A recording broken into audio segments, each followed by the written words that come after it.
Welcome to episode 113 of the OVW podcast, the original podcast of Ohio Valley Wrestling. My name is Jack Minogues. Of course, that would make me Brian Hines. And we're kicking it old school this week. We usually have Brian Allen here, and we want to have like a third chair more regularly. And there's a fan of ours, like a friend. I'd like to call him a friend. He's a nice guy. I talk to him every time we go to OVW. Wanted to invite him down, but the thought of getting on social media and having to type a message and then having to receive one and respond to it was honestly, it was a little too much for me this past week. Yeah, I understand, but wait, Brian Allen isn't here? Brian Allen because is not here. According to the script, it said, please welcome this week's guest host, once again, Brian Allen. Well, you know what to do with that. You know what to do with that. Just go ahead right, that's a deduction. Just go ahead and make a deduction. Well, Brian Allen, who is, I'm Tiny Brian, by the way, not Brian Allen.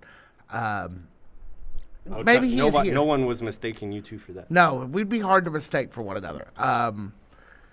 Perhaps he is here spiritually because we do know he is at his festival in Ohio. So at this point, he could be in all points in time and space simultaneously. So at least some portion of Mr. Allen is probably with us this evening.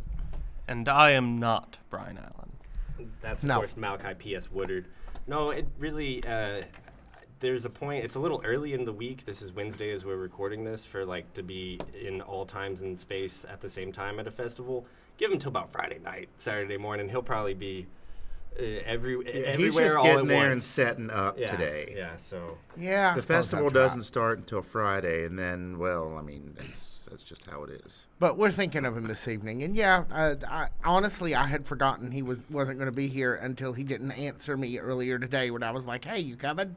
Usually he answers me in a couple of minutes, and I realized an hour had gone by and I hadn't heard from him. That's a deduction. I'm like, oh. There's another one already. Wow. We are not. Brian's already cost me 2 deductions. We are not off to a good start. To be fair, it didn't occur to me until I got here and was having a snack before we went on air because I got pulled in a couple different directions today. So I guess I'll deduct myself. How about that? I'm bummed he's out of town. I won't be able to go watch WrestlePalooza. More accurately, go make fun of WrestlePalooza with him and his friends this weekend. Wait, is that on ESPN? It is the first show on ESPN. Really? Mm-hmm. And it was funny. I was watching Real Sports. You know what I mean when I say that. No, deduct me.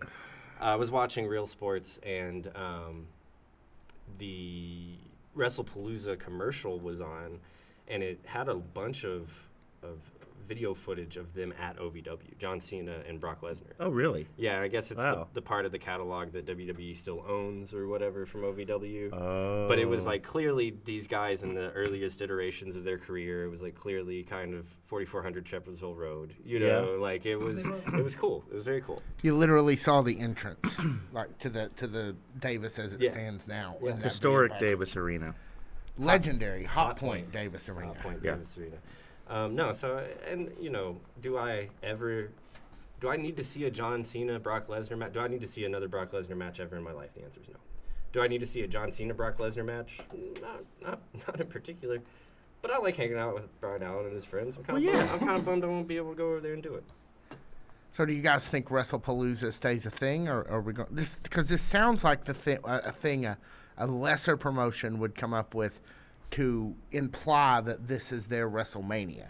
Well, so that's a good point. The early rumors on WrestlePalooza, and we'll see what happens, is now that they're looking at making WrestleMania under the previous regime, and Vince McMahon has a ton of faults. That's a different podcast. There's plenty of podcasts out there about Vince McMahon's faults.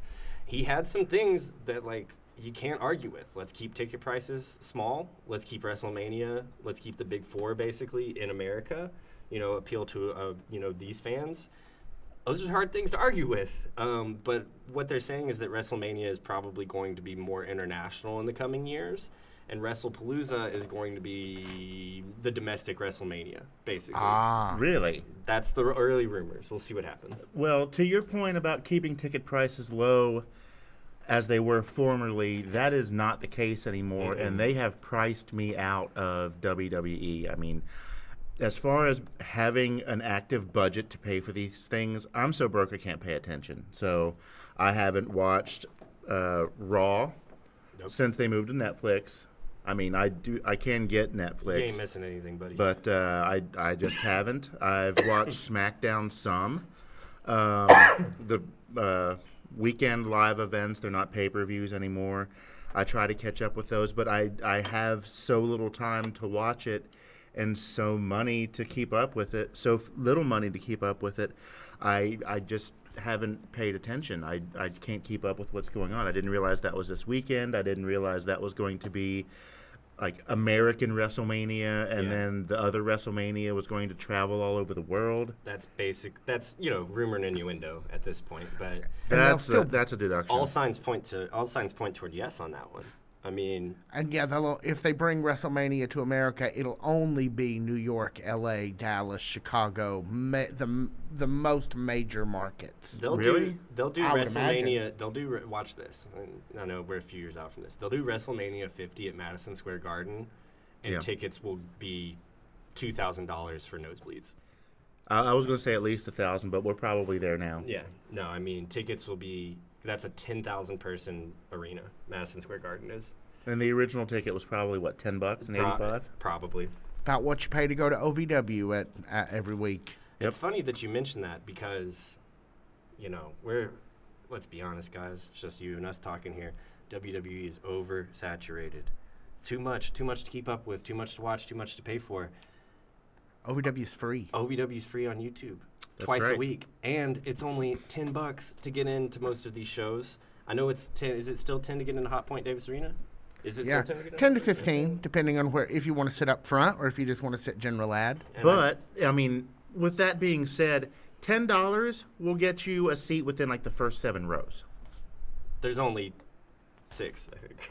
Oh, really? Well, then you are guaranteed a seat in the first 6 rows. But That's why there's not a bad seat at Davis Arena. There isn't. not only can you find the OVW wrestlers, and here's the thing: I'm gonna drop the word superstars because I've noticed that OVW uses the word professional wrestling, right? They don't use sports or entertainment; they use the word professional wrestling.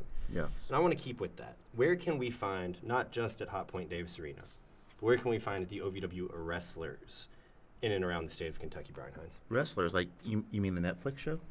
No. Although that is coming.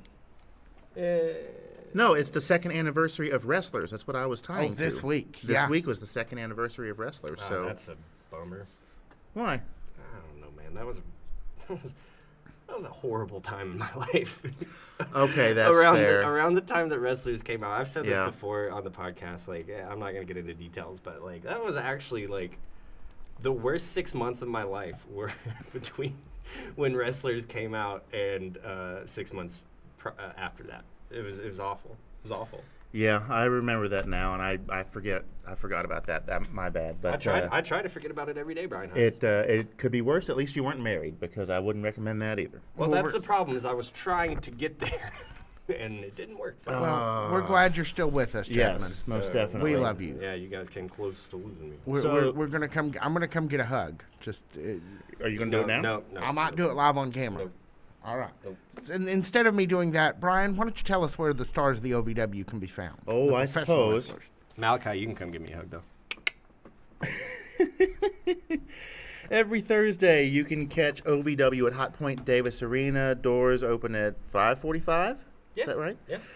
Action starts at 6:15. You can catch the Overdrive matches that will appear the following Tuesday at 6:30, and then you can catch the live Rise matches from 7 to 9. LaPorte Civic Auditorium, as we like to call it, the LaPorte Auditorium, September 27th, 2025 in LaPorte, Indiana. No Rest for the Wicked, Hot Point Davis Arena, September 28th. That is a Sunday night special. That is also free of charge if you're looking to watch at home. Oh, okay. Right on. I had no idea. That's Is that, awesome. Is that right? Free on YouTube Yeah, okay. and on Sick. Fight TV. That's Love what it. I thought. Love it. Good. That's awesome. Yeah. Owensboro. OVW's free as the day is long. Sorry, Owensboro. Okay, that's a deduction. Owensboro's Event Center, Owensboro, Kentucky, November 1st. And last but not least, Jungle Jim's Oscar Event Center in Fairfield, Ohio on November 21st. You can get tickets for any and all of these shows at ovwtix.com. And we will be back right after this. Hey, folks. Jack Minogue's here, OVW Podcast.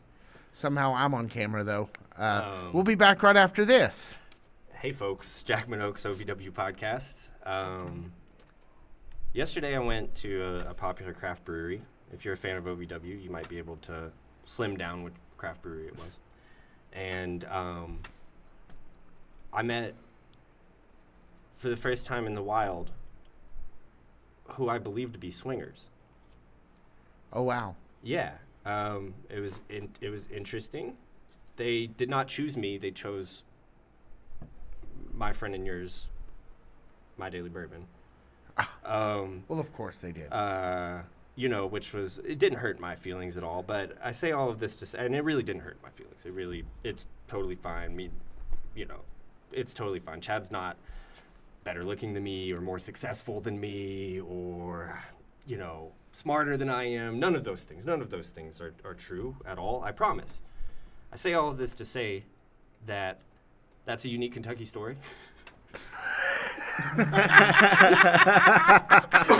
And you can find other unique Kentucky stories at bluegrasshomefront.com and then wherever you find your podcasts, Bluegrass Homefront. And now back to the OVW podcast, already in progress. Yeah. Wow. Wow. Okay. Hi. That I need to see. What I need to do, Jackman, is just set you loose with the mobile unit and go find these Kentucky stories.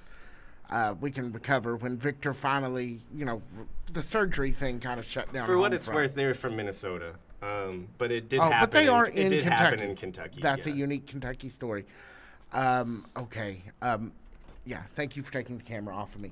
Roz. Brian Hines, take us away. Well, we start this week with Hush, Superior Tony Evans, accompanied to the ring by Drew Hernandez. And they have a match against the Sin City Outlaws. That's right. That's Yeah. right. Big spot. I kind of noticed this over the course of the show. Opening the show is a big spot.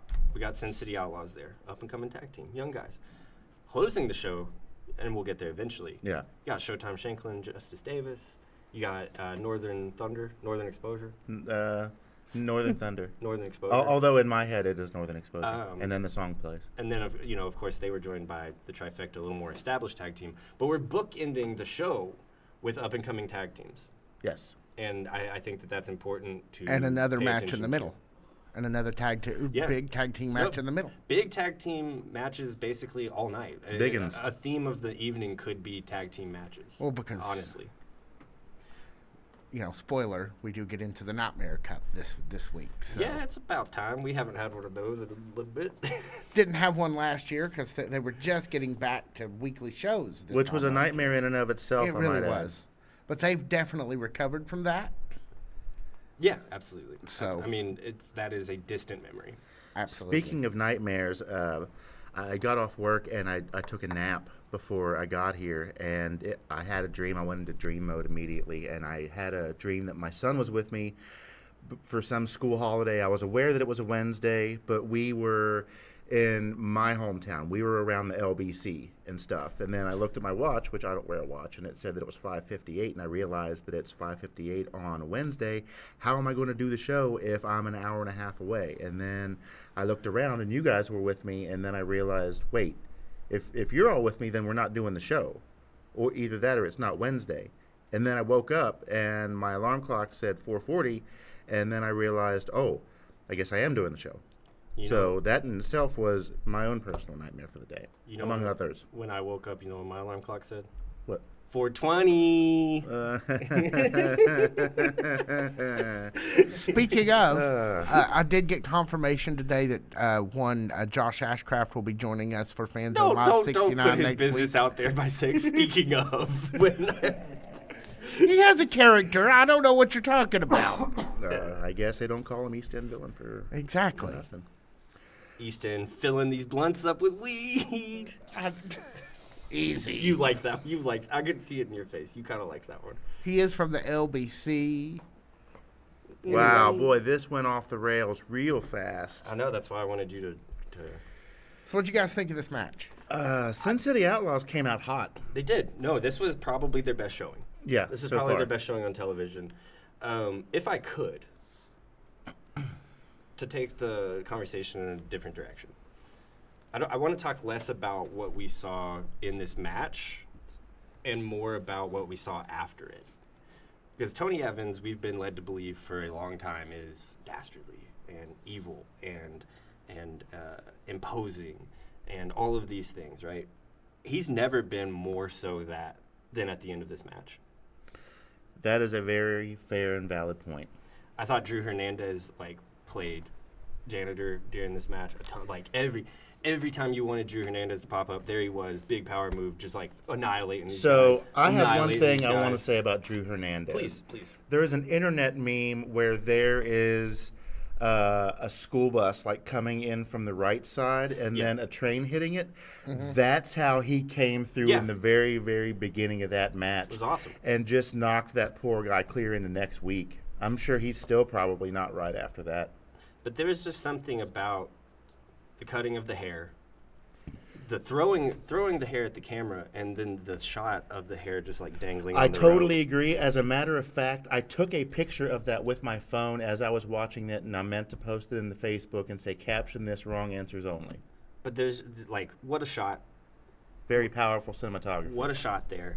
And then the actual, let's call it despair, fear that I felt when he grabbed Janie's hair up. Yeah, I believe that. I thought, oh, he sold man, me. Yeah, he got she's me. about to get a half-ass bob or something. I mean, amateur barber superior Tony Evans is not really superior when it comes to the haircutting skills. He's getting there. They gave him a pair of scissors, got through hair this time.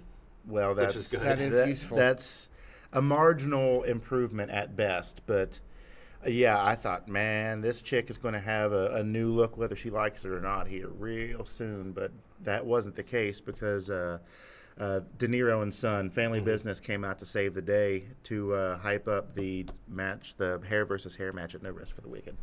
I guess not only with the sinisterness in this moment from Tony Evans, equal parts babyface reaction. Oh, I've never been more excited to see the De Niros. Mm-hmm. I've never been more happy to see the De Niros because of this moment that Tony Evans created, right? And then on top of that, which one is the one that got his hair cut in Sin City Outlaw? Oh, might be in your notes. It's Luke. Yeah, so Luke gets his hair cut. That's going to only help the Sin City Outlaws in the long term because now he's going to have to go get that thing evened out. He's going to have to go get an actual haircut. He's going to come in with a different presentation. We're going to have the one guy with the longer hair and the ponytail. We're going to have another guy with a different haircut. And we're going to have Janie. And that's going to really solidify the work that these guys have been putting in. I thought maybe you were talking about whether or not he was going out for job interviews. He might be. He might be.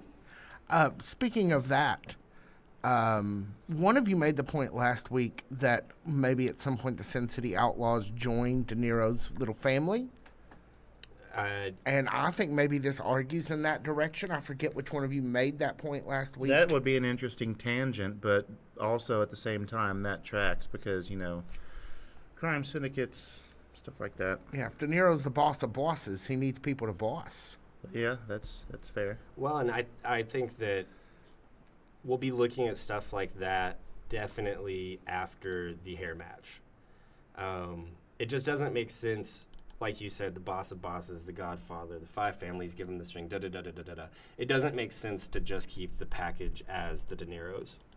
Oh, no, I definitely feel like there are some people that are going to be joining the family or revealed as part of the family, one or the other.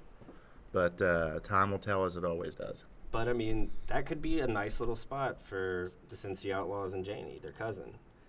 That would be quite the syndicate. And, sprucing them up a little bit, not to get too meta about it, but we know Jay De Niro is a teacher at OVW. We know he takes pride in teaching. We know that he's very well revered.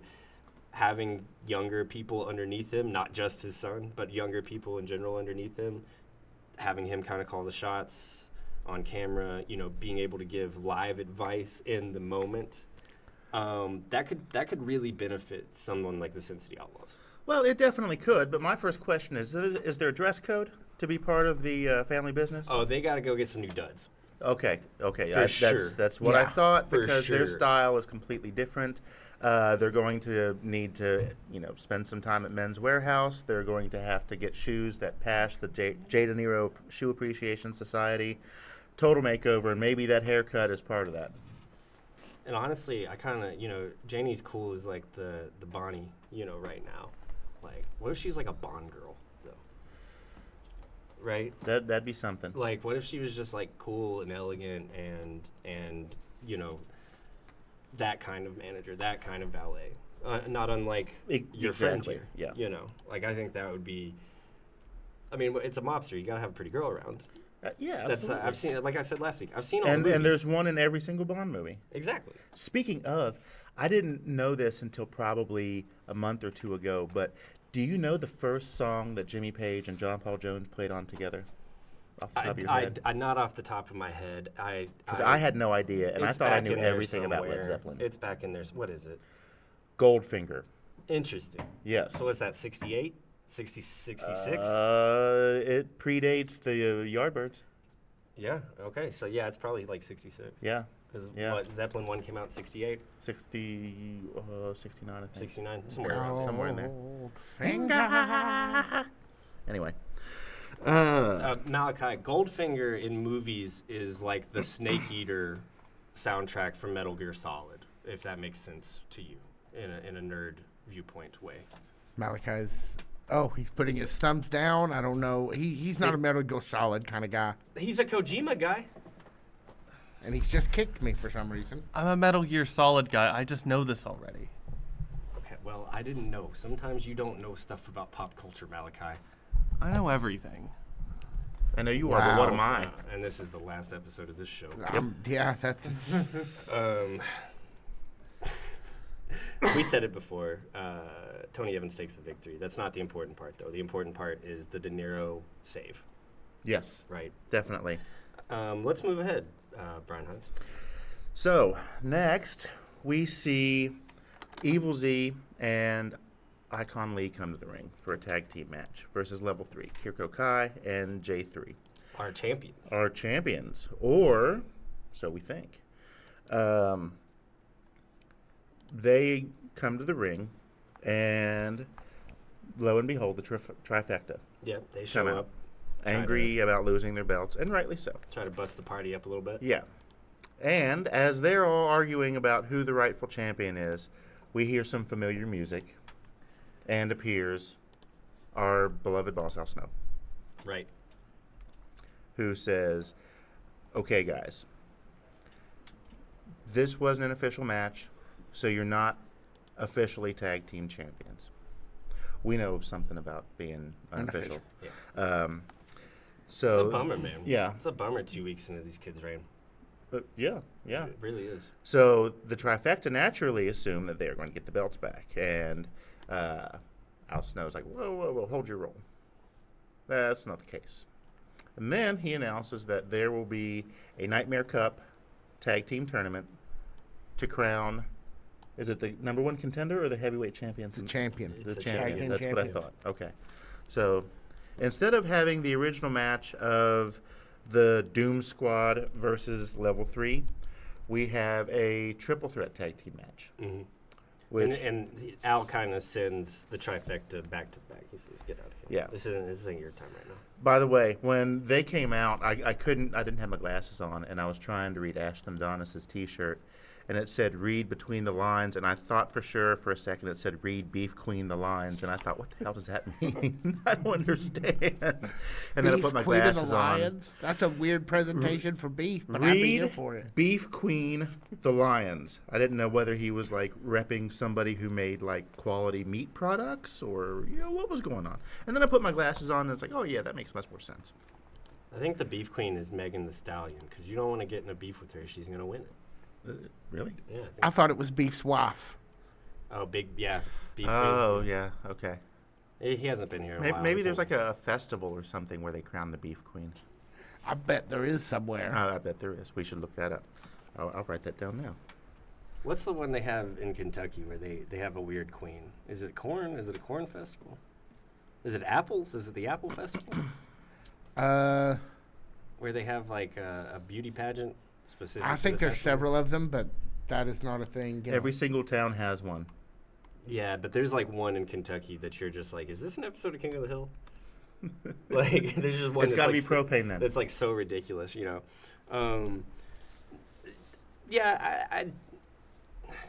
I get that, like, the Nightmare Cup, I mean, this is, like, easy, ready-made weeks of television. Mm-hmm. And then you can culminate it at the pay-per-view. I get it. Yeah, so we now have a very clear roadmap as to what the tag team division is going to have going on leading up to this. I just kind of liked the new blood of Level 3.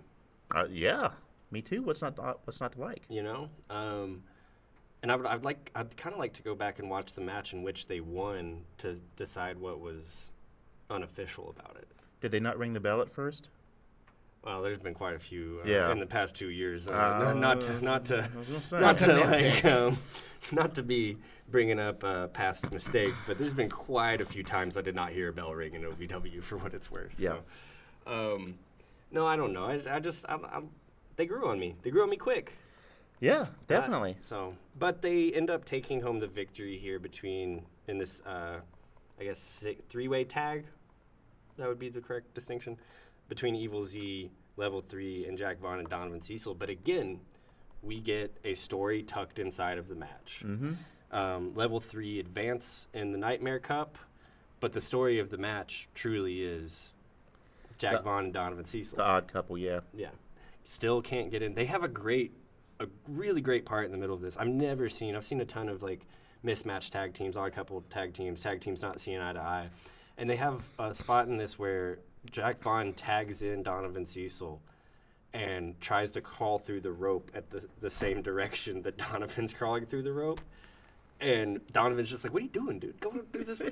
And I'm just like, it's small stuff like that. Small stuff like that. I've never seen that before. I'm not saying they came up with it, but I'm saying they're who I'm going to associate with it. Yeah. And this is just kind of, are we getting the singles at the pay-per-view? Is that where we're going with this? Well, since they did not win this opening match, they are no longer part of the Nightmare Cup tournament for the tag team championships.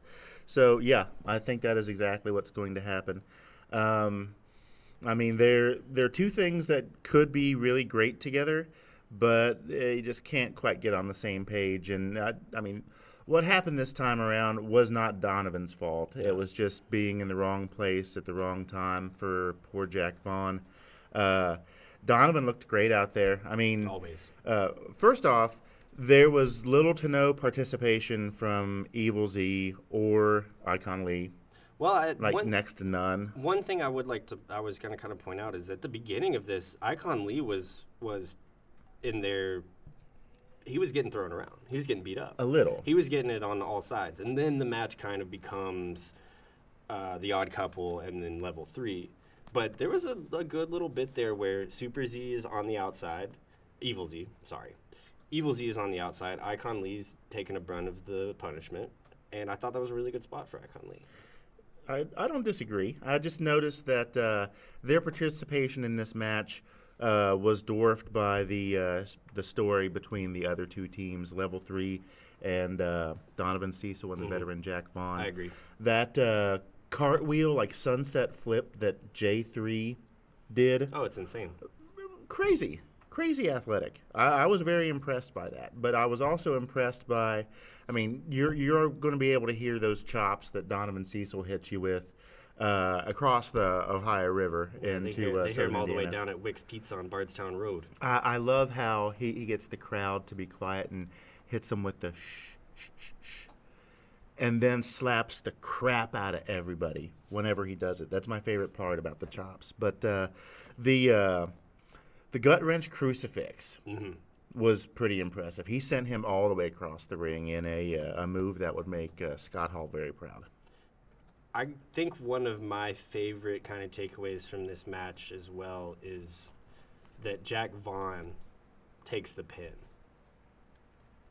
Very, very interesting for Jack Vaughn to take the pin.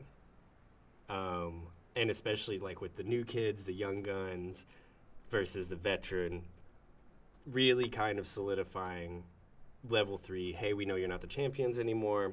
We know that you don't have the belts. We know that you're kind of starting from the bottom again, trying to get back to where you just were. They're back at Level 1. They're back at Level 1. You're trying to get back to Level 3.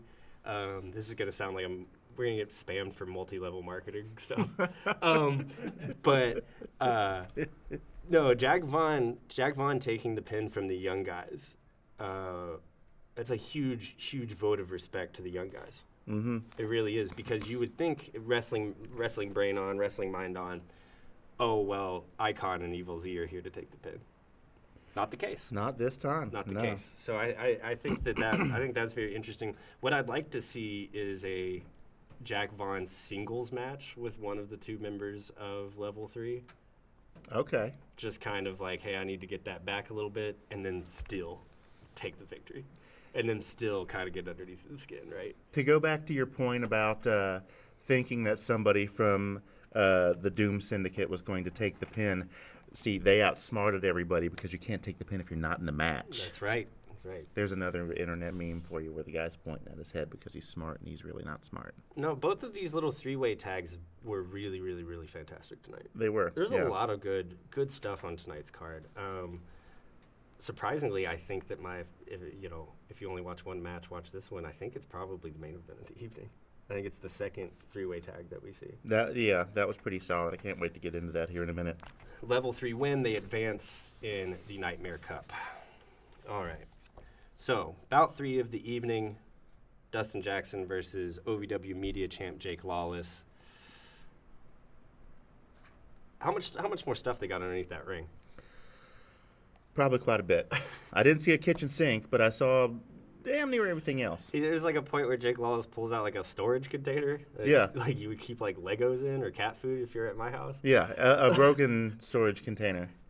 No, there's just like so much stuff underneath the ring. What was the actual stipulation in this match? No DQ. Just a simple. It was a no DQ rematch from last week because Lawless won only because he was thrown over the top rope, which we previously did not know was a disqualification. So, and that is a deduction. On our part. Mm-hmm. Go ahead and take 2. One for me, one for you. And take 2 for Tiny Brian, just for him. Here's kind of the thing about this plunder match that we saw. It's no DQ match between Dustin Jackson and Jake Lawless. You guys know I like to scrub the comment section. No weirdos this week, thank goodness. No pervs on the comment section, at least that I saw. One of the biggest comments that I saw from this past week was, oh, that Dustin Jackson match was bullshit. This worked. People are on board for this feud. Yeah. Because it was not a bad match at all. They just didn't get the outcome that they wanted. And that means it's working. Yeah. This was, I would give the edge to the main event in terms of matches that I liked. This was a close second for me. Yeah. 2 of my favorite guys, 2 of the most capable guys. It's a plunder match. What's not to love? In terms of storytelling, it really, really hooked me. So much so that I had DJ down as the winner. Like I've got notes here in front of me, and I put a little mark by everybody who wins. As you can see, it was marked, and then it was crossed out because at the very, very last second, 2 99/100ths of a second, Jake Lawless gets his arm just slightly up off the mat, and his music played too, didn't it? Yeah. So, but no, that was not the case. No, he was the victor. Yeah. Jake Lawless looked good. New look for Jake Lawless too. He's got like a bulletproof vest on. I noticed that. It's cool. Yeah. He needed to do something. Not if he had stayed Jake Lawless of Jake Lawless fame. What he was doing was fine. Something had to change when he joined the trifecta. Yeah. Yeah. Well, because he still looked like he belonged with. Once we saw him with. Ryan Rocket. Yeah, Von Ryan Rocket. Von Rocket. He suddenly looked like he was Ryan Von Rocket's sidekick until he changed his presentation. No, and this honestly, this is a much better spot. As much as we loved Loud and Lawless, Oh yeah. this is a much better spot for Jake. I'd love to see more Loud and Lawless later. I would too. If they come back together, if they meet, if their paths meet again, it was a fun little act. Mm-hmm. This is something for Jake to sink his teeth into, though. I was seriously worried about him at one point because there was a spot outside the ring. He got hit by Dustin and fell, and it looked like he hit like the base of his skull on the top of the apron, and that's, as we all know, that's the hardest part of the ring. Well, here's what Jake doesn't tell you. He keeps that bandana padded just for cases specifically. Like So this. it's a bandana helmet. I don't know. Stalker. Well, that is a good point. That's a good plan. It's what I would do if I was a wrestler. Oh, sure. Or Bret Michaels. Yeah. Rock of Love Bus Season 2. That's the next Jake Lawless I want to see. Is Rock of Love Bus Season 2 Jake Lawless. Rock of Lawless. Rock of Lawless, yeah. Yeah. Lawless Rock. That's a deduction.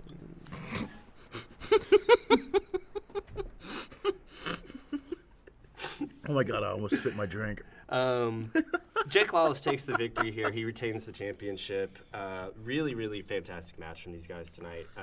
Like I said, close second for me, at least, if I was ranking the card this evening. Probably the best match from each one of them in the last 2-3 months. I'd say so. Yeah. I'd say so. Definitely the best match since Lawless was in the trifecta.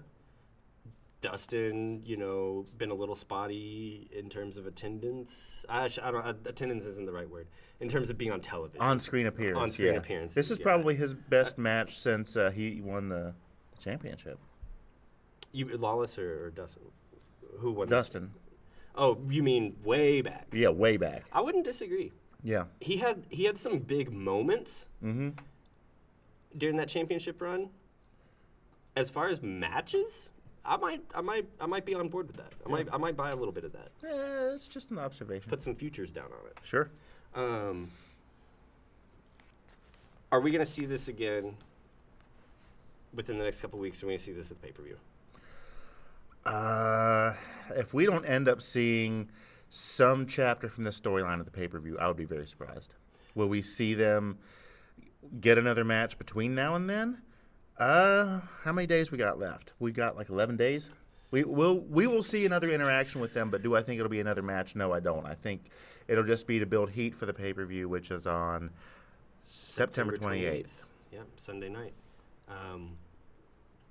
No, I would like to see them keep their hands off of each other up until that point. Right. And then have a blowout at the pay-per-view. Yeah. Now, here's my next question. If we get this to the pay-per-view, what's the stipulation? Because you can't throw a no DQ in the middle of it. I was just thinking you can't have a no DQ in the middle of it and then just go back to a singles. Yeah. I don't know. I honestly don't. Street fight. Take it outside. Redeem. Yeah, We gotta try. We gotta try that again. We gotta not be nervous I about think what that's happened it. the last I think time. that's the next step. First one, regular match. Second one, no DQ. Third one, street fight, which is a no DQ, but it's not just confined to the ring. And we the last time we tried it, I know we lost the footage. It was a shame. We gotta look past that. Gotta get over it. Gotta try it again. And these are two guys that you can trust to have the match. You just have to trust yourself to get the footage, right? Yeah. So, I would be very surprised if we don't see some form of this at the pay-per-view. I totally agree. I'd be very, very surprised.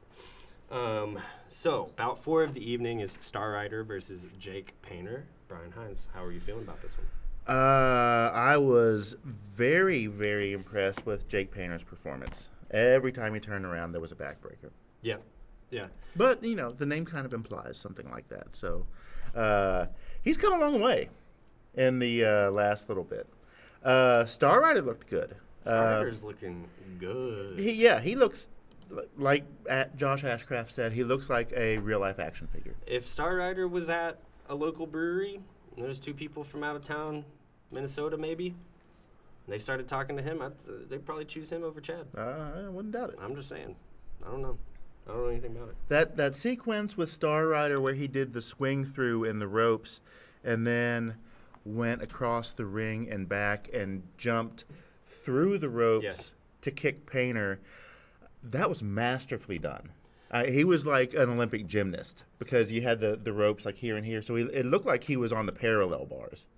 So here's the thing about Star right now that makes him so interesting to watch week in and week out is that we have a very, very rare Venn diagram where it's just a circle right now with Star Rider, where he looks the best that he's ever looked. He's wrestling the best he's ever wrestled, and his character work is the best that it has been since we've been covering it. In addition to that, his gimmick and the fact that he has his own Legion of Doom, pretty much. Mm-hmm. If you're a fan of the Super Friends TV show from back in the 80s, he's got everything firing on all cylinders. Yeah. No, this is, of the three things that kind of wrestling takes to do, character work, physique, in-ring work, Star Rider's Venn diagram is a circle right now. Like, that's very fun to watch. Yeah. That's very, very fun to watch, man. You don't get to see wrestlers do that all the time. Like, you Rarely just does it happen. Rarely does it happen. And Star Rider is right there, right now. Really, really, really want to see, and here's kind of why I say this, is I accidentally watched the first match of Overdrive this past week, last week's episode of Overdrive, when I was trying to watch last week's episode of Rise. Jake Painter opened the show with, and also Overdrive's an hour now, by the way. Oh, wow. Jake Painter opened the show with Boy Toy Troy, and Jake Painter just looked like the biggest babyface champion. Like, he just looked so cool and so commanding. And then you switch over to his Rise appearances, and I'm like, where's that? Where's that? I want to see more of that. Well, spoiler, he's going to take on Cal Hero tomorrow. I hear that, and that's going to be a heck of a Really? match, but he's going to Wow. lose it. I mean, like, he's just going to lose it. But, like, I want to see, maybe I just got to start watching Overdrive, because I think the Jake Painter limbo right now is frustrating. That's the alternate dimension where Jake Painter is knocking it out of the park, and he's like got a whole different timeline, a whole different scenario. Yeah. Well, Interesting. I did not think, I honestly thought you were going to make a joke about limbo and breaking your back. So I'm very, congratulations. That was way more restraint than I've ever been led to believe that you have. I can surprise you sometimes. Honestly, it didn't occur to me. Oh, I But beat you to a bad joke? If it would have, then yes, I would have made it. If there is a bad joke or a dad joke to be made, I'm your guy. Who's got two thumbs? This guy does. We've said everything we can say. We've praised Jake Painter. We've more than praised Star Rider. Star Rider takes the victory here. Mm-hmm. Bouch 5 of the evening. Super Z versus Big Zoe. Poor Z. Big Zoe is a Rottweiler. Yeah. He's literally on a tear. He is a menace at this point. I mean, Just I didn't think you were allowed to show some of that on television. It was so violent. Super Z didn't stand a chance. No, he did not. No. It's we love Zach. We love Zach. Sure we do. Big Zoe is undeniable right now. Big Zoe has done something that is almost as impossible to do as what Star Rider's done, which is reheat the ever-living F out of his career.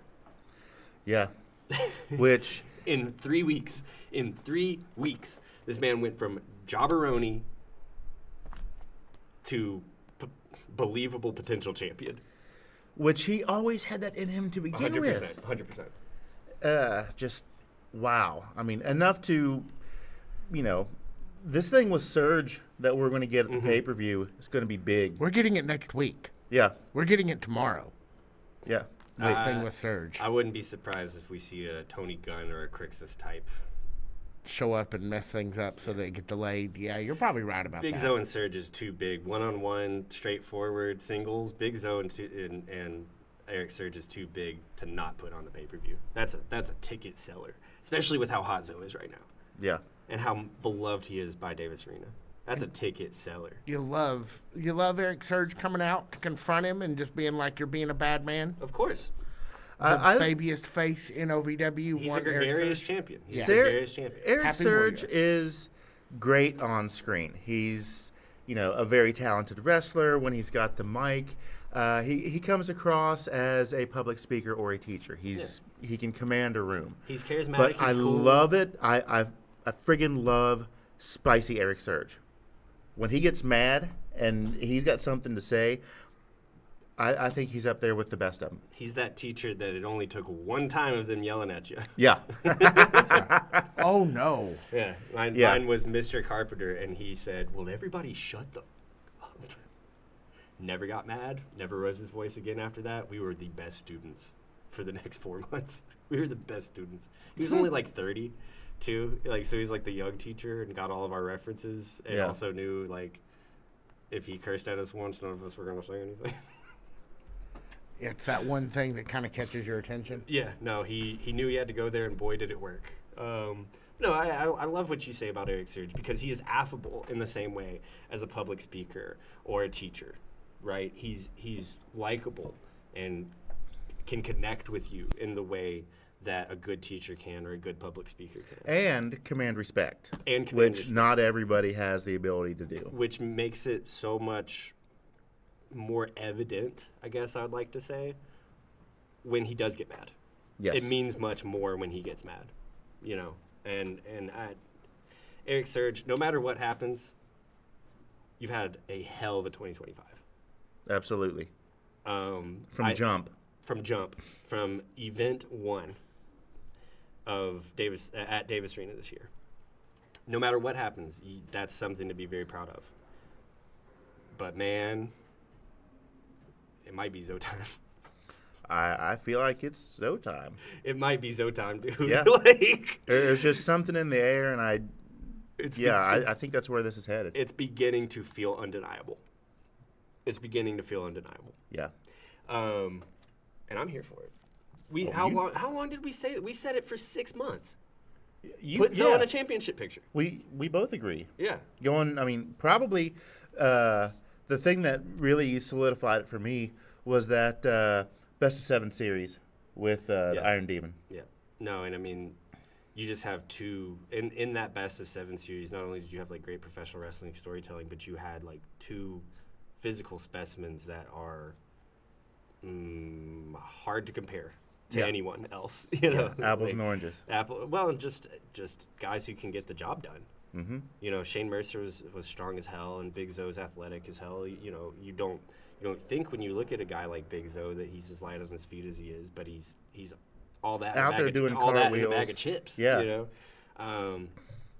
that anger and intensity, you're going from just the regular combo meal to the super size. You get all the things. Like I said, Erik Surge, you've had a great 2025. It's Zoe time. Yeah. Either way, that is probably the match that I am most excited for so far. Going into the Sunday night fight. As what we know right now, or what we think we know, because we don't know that yet. No. I think it has the potential to be the match with the most meat on the bone. Erik Surge and Big Zoe. Yeah. And kind of the highest stakes, if you think about it. Not only the top belt in the company, but the eruption. Remember when Hollywood came back? Yeah. Big Zoe winning U.S. Championship is that big of a pop. I could see that. We should just prepare ourselves for this world. Yeah. Just saying. What do you think about our next match here? Marinette Noel and Maddie, the American Baddie, or at least what we were able to see of this next match. I was really hoping for a clean finish to this, where we would get a clear winner. Was there even a finish? No. I didn't think so. No, there was not. I loved how both of these ladies looked in ring. This was the most disturbed I've seen the Marinette Noel.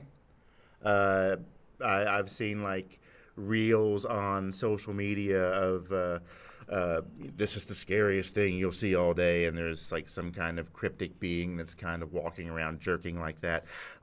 That character work was outstanding. Absolutely loved it. But Maddie, the American Baddie, came back, and she was the force the force to be reckoned with that we saw the very first time when she was at OVW. So you know what that means. We're going to need more dope-ass promos. Maddie's got one of the best suplexes in the, I was going to say division, the company. Yeah. And, of course, a little bit of that is Noelle helping her out. Of course, we all know how wrestling works. But I know Brandon Brett is kind of like the suplex guy right now.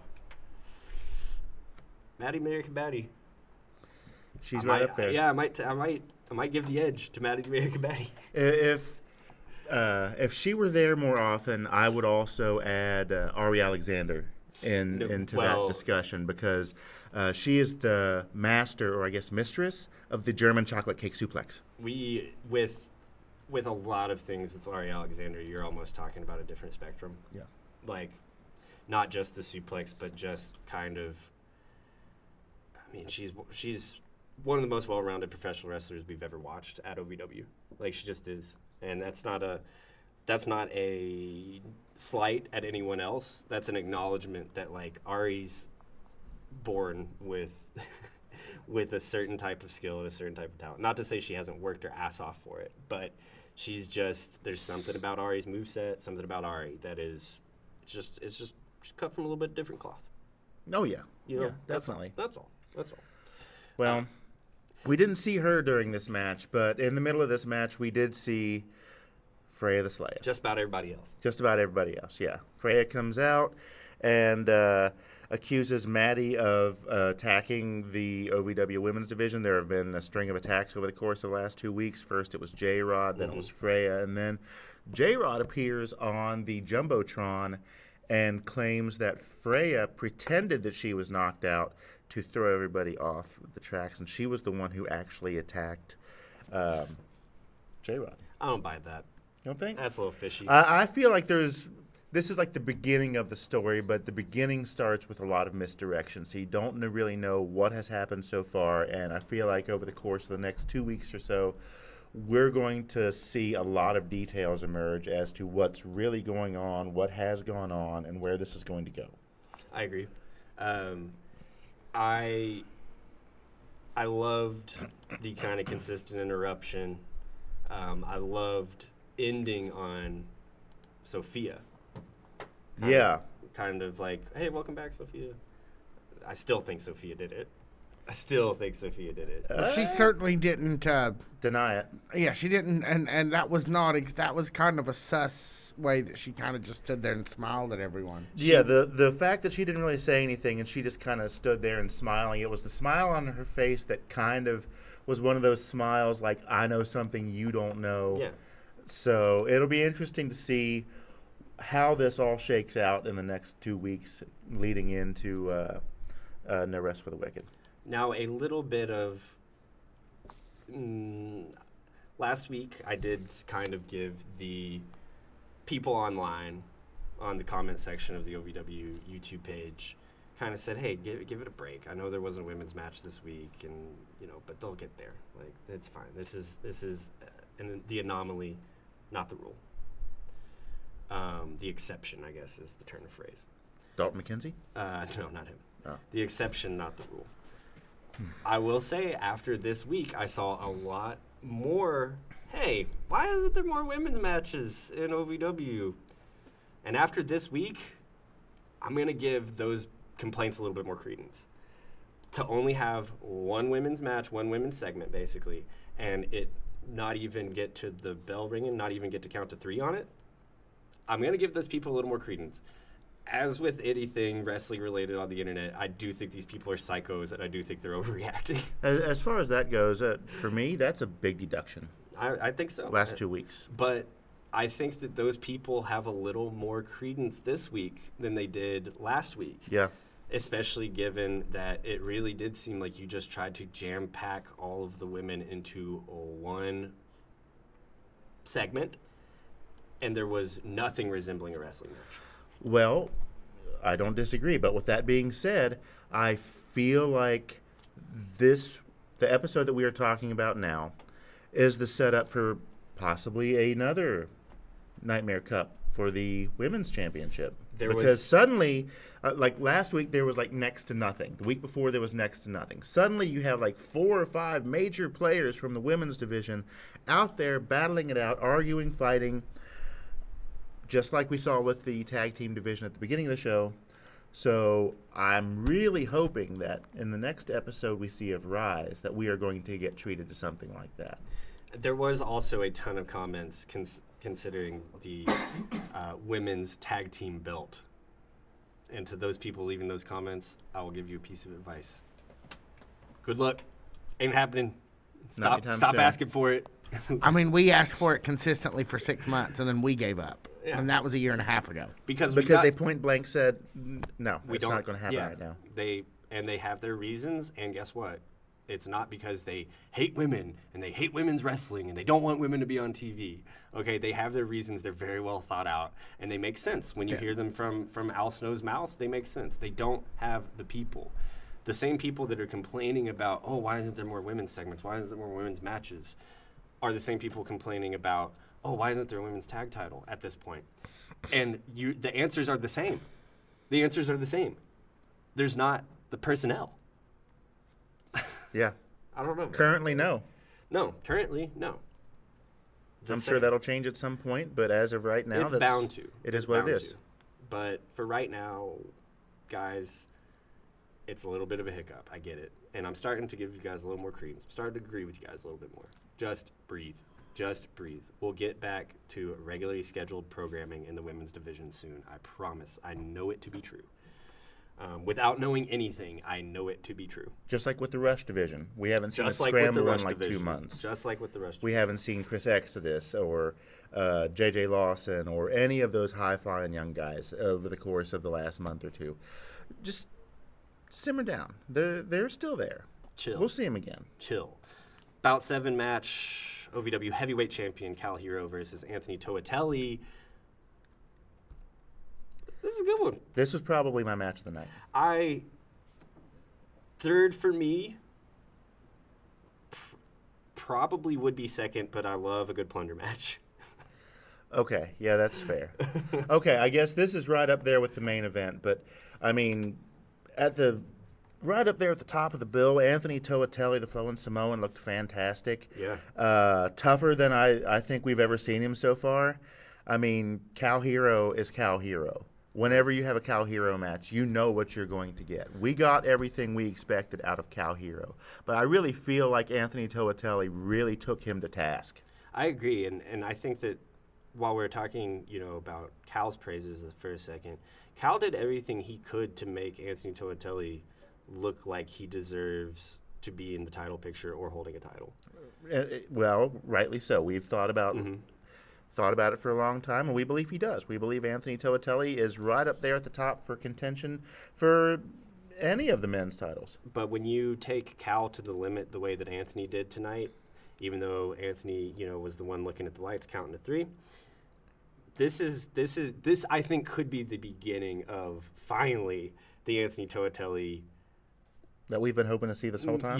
Yeah. Because you went toe to toe. You went toe to toe with the champion.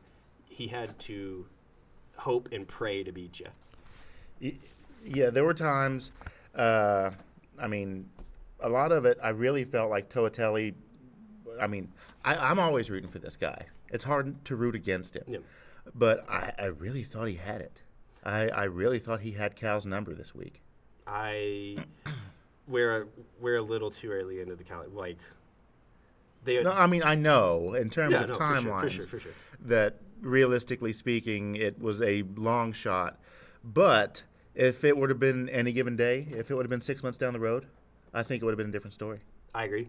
Anthony Toatelli could, in 6 months from now, be the person to take that off of Cal. The 2026 could be the year of the Flowing Samoan. Could be. Well, we're closer to 2026 than I'd like to admit. So Cal Hero takes the victory. Yes. Before our main event here, we see Brandon Davis. He's not at Davis Arena, no relation, this evening. But he did have a little video message for Linda. They're going to go on their date next week, it looks like. Oh. That's going to be... Al, it seems like, has a lot of fun with segments like that. Yeah, this is like the second or third one we've seen in the last couple of years. And that's great. There's a lot of good angles you can get into with a story like this. I want to see Steven Steele in the booth behind them with the newspaper all the way up. And then folding it down as they leave or whatever. Where do you think they're going to go on their date? Or he's wearing Mark's glasses, Yeah. Do you think they're going to go to that Chinese place we went to up the street? No, they're going to go to Renshoko Ramen, baby. Oh. They're already paying the ads, baby. That's called synergy.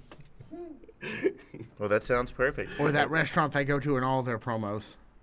Yeah, that one they got in a fight at a restaurant a few months ago. You remember that? Maybe they go there. Oh yeah, that's right. That's right. I forgot. I don't know. What's your thought? We'll see. I'm anxious to find out.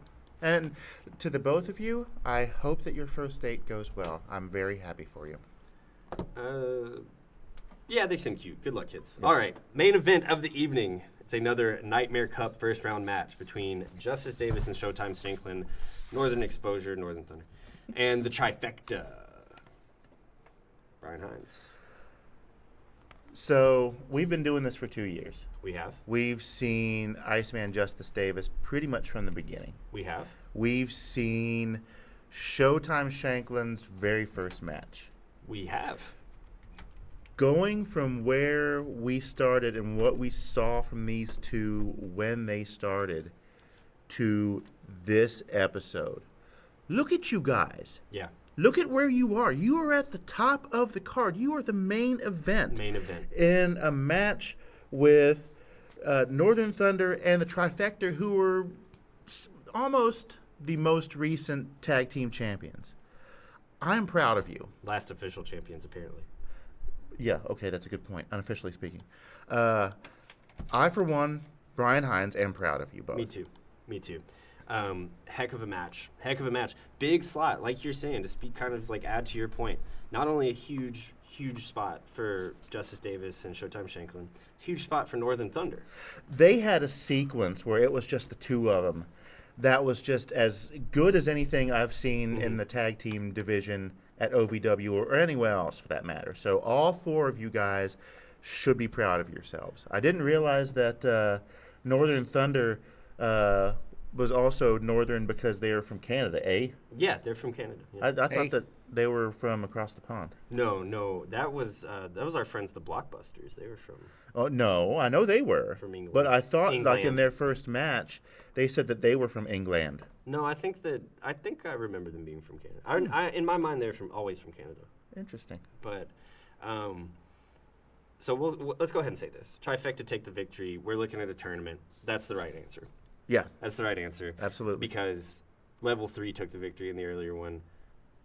They're trying to sow the seeds of like, oh, are they going to meet in the finals? What's going to happen? Da-da-da-da-da. Great, whatever. Right choice, no arguments. Knew it was going to happen. Foregone conclusion, as they say. What I didn't know is I think we might have ourselves a little proper undercard feud between Northern Showtime Lightning and Shanklin. Showtime Shanklin and Justice Davis. Yeah.